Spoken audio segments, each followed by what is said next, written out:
Good morning mga katsamba! Dahil talagang walang tigil ang ulan ay naisipan ko ngayon magluto ng may sabaw. At dahil nakabili ako ng papaya kagabi, ito ang aking niluto, tinolang manok. At papartneran natin yan ng salmon mga katsamba. So yan, ilagyan ko na yan ng salt and pepper. Ready na rin ang ating garlic at butter.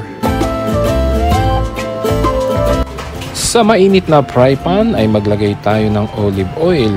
Dito natin ipa-fry ang ating salmon upside down.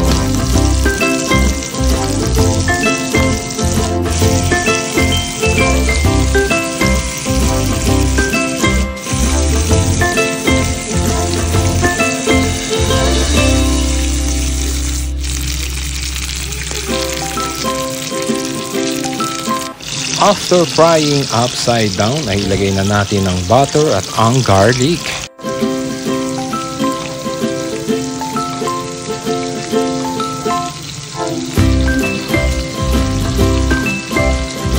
Mantikaan po lang natin yan sa loob ng 1.5 minuto.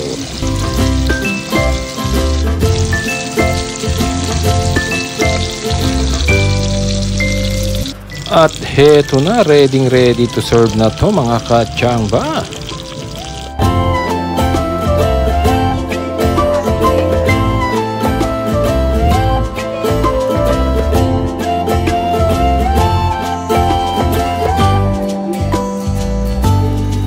At dahil wala pa rin kaming bigas ngayon, ito na lang muna ang aming kakainin.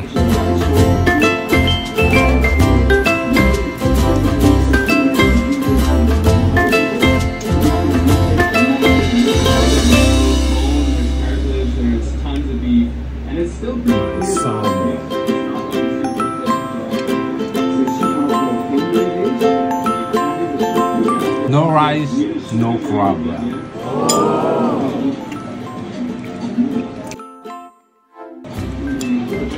Meron naman tayong papaya eh. Ito yung pamalit sa rice.